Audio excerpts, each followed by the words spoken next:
Assalamualaikum warahmatullahi wabarakatuh. Waalaikumsalam Waalaikumsalam warahmatullahi wabarakatuh. Alhamdulillahirabbil alamin wassalatu wassalamu ala asrofil anbiya wal mursalin wa ala alihi washabihi ajmain amma ba'du. Yang saya hormati Bapak Ardiansyah MKom selaku dosen pengampu mata kuliah pemrograman berbasis web dasar. Saya Najwa Salsabila sebagai moderator pada presentasi kelompok 2 mengenai implementasi CSS dasar pada website form pendaftaran mahasiswa baru Universitas Islam Negeri Sumatera Utara. Adapun pemateri kami yaitu Saya Saskia Aulia Rahman Lubis sebagai pemateri kedua. Saya Maya Wardani sebagai pemateri ketiga. Saya Najwa Desti Amanda sebagai pemateri keempat. Saya Aisyah Nurwijayanti sebagai pemateri kelima. Baik, langsung saja saya akan menjelaskan pengertian tentang CSS. CSS adalah bahasa yang digunakan untuk mengatur tampilan dan tata letak halaman web. Dengan CSS, pengembangan dapat mengatur warna, jenis huruf, ukuran teks, jarak antara elemen, posisi objek, serta berbagai aspek visual lainnya, sehingga website terlihat lebih menarik dan rapi. CSS bekerja bersama HTML, di mana HTML digunakan untuk membuat struktur halaman web, sedangkan CSS digunakan untuk mempercantik tampilannya. Dengan adanya CSS, proses pengelolaan dan pengembangan website menjadi lebih mudah, efisien, dan konsisten. Selanjutnya ada beberapa fungsi CSS. Yang pertama ada mengatur warna dan latar belakang, kedua mengatur ukuran dan jenis huruf, ketiga membuat tata letak website, keempat meningkatkan user experience, terakhir ada membuat website responsif. Selanjutnya ada cara kerja CSS. Cara kerja CSS itu dengan cara memilih elemen HTML menggunakan selektor, kemudian memberikan aturan gaya, style pada elemen tersebut. Saat halaman web dibuka, browser akan membawa kode HTML dan CSS secara bersamaan, lalu menerapkan aturan CSS sehingga tampilan website menjadi lebih menarik, rapi, dan mudah digunakan. Dengan CSS, pengembangan dapat mengatur warna, ukuran teks, jenis huruf, tata letak, jarak antar elemen, hingga animasi tanpa mengubah struktur HTML. Adapun contohnya, pada contoh ini, H1 merupakan selektor yang digunakan untuk memilih elemen, heading, atau judul. Kemudian, color blue mengatur warna teks menjadi biru, dan font size 30 pixel mengatur ukuran teks menjadi 30 pixel. CSS memiliki 3 komponen utama, yaitu selektor, property, dan view. Selektor menentukan elemen yang akan diatur, property menentukan aspek yang diubah, sedangkan view adalah nilai dari pengaturan tersebut. Selanjutnya akan disampaikan pemateri. Selanjutnya ada jenis-jenis CSS. CSS terdiri dari 3 jenis. Yang pertama ada inline CSS, yaitu CSS yang ditulis langsung pada tag HTML menggunakan atribut style. Yang kedua ada internal CSS, yaitu CSS yang ditulis di dalam text style pada bagian head dokumen HTML. Yang ketiga ada external CSS, yaitu CSS yang disimpan dalam file terpisah berekstensi CSS dan dihubungkan menggunakan tag link. Jenis yang paling banyak digunakan pada proyek website adalah external CSS karena lebih rapi dan mudah dikelola. Selanjutnya ada kelebihan CSS. CSS memiliki banyak kelebihan, diantaranya mempercantik tampilan website, memisahkan desain dari struktur HTML, mempermudah proses perubahan desain, menjadikan tampilan konsisten pada semua halaman, mengurangi pengulangan kode, mendukung desain responsif untuk berbagai perangkat. Selanjutnya ada kekurangan CSS. Selain kelebihan, CSS juga memiliki beberapa kekurangan. Misalnya, ada perbedaan dukungan fitur pada setiap browser. Misalnya, CSS juga dapat menjadi rumit ketika digunakan pada website yang sangat besar. Selain itu, konflik antar selektor dapat menyebabkan tampilan website tidak sesuai dengan yang diharapkan. Pengembang juga membutuhkan waktu untuk mempelajari fitur CSS yang lebih kompleks. Sekian dari saya, dilanjutkan oleh pemateri. Oke, selanjutnya itu ada struktur program. Pada proyek ini terdapat 3 file utama yang memiliki fungsinya masing-masing. File pertama yaitu pbwduas.php. File ini merupakan file utama yang berfungsi untuk menyusun struktur dan isi website. Di dalamnya terdapat berbagai komponen seperti header, menu, tabel data, form, serta footer sehingga website dapat ditampilkan dengan baik. Selanjutnya terdapat file css.css. File ini berfungsi untuk mengatur seluruh tampilan website seperti warna, ukuran, huruf, jenis font, tata letak, background, serta desain tombol. Dengan adanya CSS, tampilan website menjadi lebih rapi, menarik, dan nyaman digunakan. Kemudian terdapat file winsu.png, yaitu gambar logo Universitas Islam Negeri Sumatera Utara yang ditampilkan pada bagian header website. Penambahan logo ini bertujuan sebagai identitas website agar terlihat lebih profesional. Jadi secara keseluruhan struktur program terdiri dari file PHP sebagai pembentuk struktur isi website, file CSS sebagai pengatur tampilan, serta file gambar sebagai pendukung visual sehingga menghasilkan website yang menarik dan mudah digunakan. Oke, selanjutnya akan dibawakan pemateri selanjutnya. Saya di sini akan menjelaskan yaitu tampilan dari website yang telah kami buat. Yang pertama di sini ada header yaitu yang terdapat ada logo Uwinsu terutama, juga ada bacaan sistem form pendaftaran mahasiswa. Nah, selanjutnya di sisi kiri ada namanya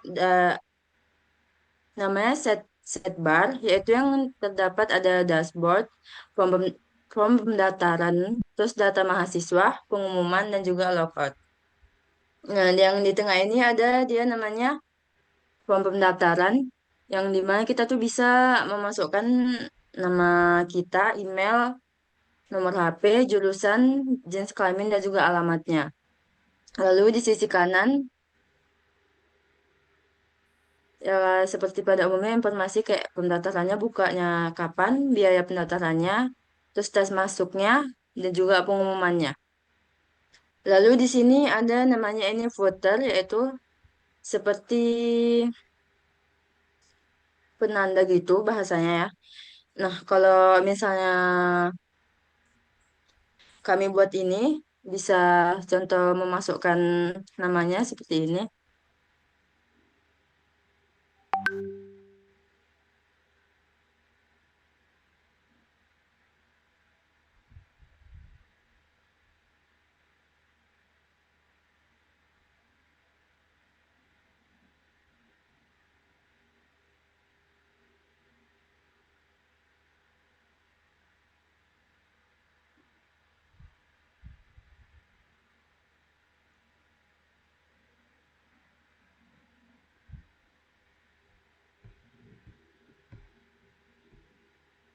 Nah, tapi kalau misalnya kami, saya pencet daftar sekarang, itu tampilannya bakalan,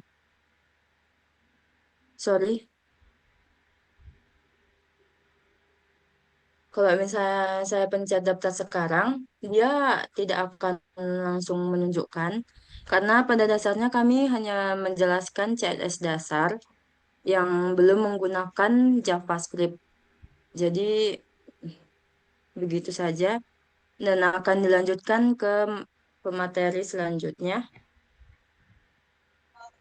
Baik, saya selanjutnya akan memaparkan bagian-bagian penting dari kode-kode yang sudah kami buat, yaitu ada kode PBWD UAS yang menggunakan bahasa PHP dan CSS-nya. Yang pertama itu yang paling penting di atas itu ada di line 7 ada tag link. Kode ini merupakan hubung antara PBWD UAS PHP dengan file CSS. Tanpa kode ini, seluruh desain seperti warna, ukuran, posisi, dan tata letak yang telah dibuat di CSS tidak akan muncul. Website hanya akan menampilkan tampilan standar oleh HTML. Lalu kedua ada tag header di HTML. Terus kalau kita udah buat tag header di HTML, otomatis di CSS juga kita akan membuat suatu header. Jadi pada HTML digunakan tag header untuk membuat bagian kepala website. Yang selanjutnya pada file CSS, selector header digunakan untuk mengatur tampilannya. Warna latar belakang dibuat hijau, warna tulisan teks dibuat tengah. Warna tulisan putih, teks berada di tengah, itu seperti background, kan ada background, terus color. Lalu di ketiga ada logo universitas. Di HTML itu ada IMG kelas logo. Lalu pas di logonya itu, baru pas di CSS menggunakan kelas CSS itu diatur ukurannya menjadi 200 pixel, kayak width-nya 200 pixel, height-nya 200 pixel, display-nya jadi block, margin-nya jadi 0 atau gitu. Jadi dengan demikian logo tersebut jadi terlihat rapi, terus proporsional. Lalu ada tabel data mahasiswa di HTML, yaitu section class table box. Dan buka tag table. Di CSS-nya jadinya di CSS ditulis titik table garis box width, terus di bawahnya ada table juga width, terus table TH. Dia kalau di CSS itu tergantung sama apa yang kita buat di HTML. Jadi kayak penjelasannya ya, pada file HTML itu kan terdapat section dengan kelas table box, jadi yang berisi tabel data mahasiswa. Kemudian pada CSS, kelas tersebut diatur lebarnya menjadi 90% dari halaman dan berada pada bagian tengah. Jadi selanjutnya, tabel juga diberikan desain seperti warna hijau pada bagian header, garis antar kolom, dan jarak antar isi tabel, sehingga data menjadi lebih mudah dibaca. Lalu ada layout halaman di HTML, itu dengan div class container. Nah, di CSS jadinya kan titik container. Jadi pada HTML terdapat kelas container yang membungkus sidebar. Kalau tadi lihat pada web design itu di sebelah kiri, nah itulah yang membungkus sidebar tersebut dengan tag HTML, dengan tag container. Kayak form pendaftaran, panel informasi, itu tuh dibalut pada tag container, kelas container. Jadi kemudian pada CSS digunakan display flex agar ketiga bagian tersebut dapat tersusun secara horizontal dan dalam satu baris. Property gap digunakan untuk memberikan jarak antar komponen sehingga tampilan menjadi lebih rapi. Terus ada di HTML itu aside class sidebar. Di CSS itu ada titik sidebar. Terus ada juga titik sidebar over. Sidebar dibuat itu untuk menggunakan kelas sidebar pada HTML. Selanjutnya pada CSS diatur lebarnya menjadi 20% dari halaman. Itu berada di titik sidebar tadi di CSS. Sehingga ketika kursor diarahkan ke menu, warna menu akan berubah menjadi hijau dan tulisannya menjadi putih. Efek ini membuat website terlihat lebih interaktif. Lalu ada form pendaftaran di HTML itu ada tag form. Dia menginput, mengselect, terus ada text area sama button. Kalau di CSS dia input, select, text area, terus di bawahnya dia menggambarkan width 100%. Pada HTML digunakan berbagai elemen form seperti input, select, text area, dan button untuk menerima data dari pengguna. Kemudian pada CSS seluruh komponen tersebut diatur agar memiliki ukuran yang sama, diberikan border, padding, dan sudut yang melengkung. Tombol daftar juga tombol daftar atau button daftar juga diberikan warna hijau kebiruan serta efek hover sehingga tampil lebih menarik ketika diarahkan oleh kursor. Jika tadi kalian lihat pada web desainnya pas dipijit daftar itu ada berubah warna, itulah fungsi dari CSS yang barusan saya bacakan. Lalu ada informasi, yaitu site class info di CSS.info. Bagian informasi dibuat menggunakan kelas info. Pada CSS, bagian ini tuh diatur memiliki lebar 30%, background berwarna putih, serta padding agar isi informasi tidak terlalu rapat dengan tapi kotak. Terus dengan demikian informasi terlihat lebih jelas dan nyaman dibaca. Terus di akhir itu ada footer. Ya, di HTML tuh bacanya tag footer. Pada bagian akhir website terdapat elemen footer. CSS mengatur footer dengan latar belakang abu-abu gelap, tulisan berwarna putih, serta posisi teks berada di tengah. Kalau tadi di website itu kayak apa sih, dia bacaan footernya tuh untuk penanda kalau itu tuh bahwa itu tuh websitenya Win. Jadi di CSS-nya kan footer, background-nya diubah jadi warna abu-abu dengan kode 333, terus color text-nya white, text align-nya center. Dah, saya kembalikan ke moderator.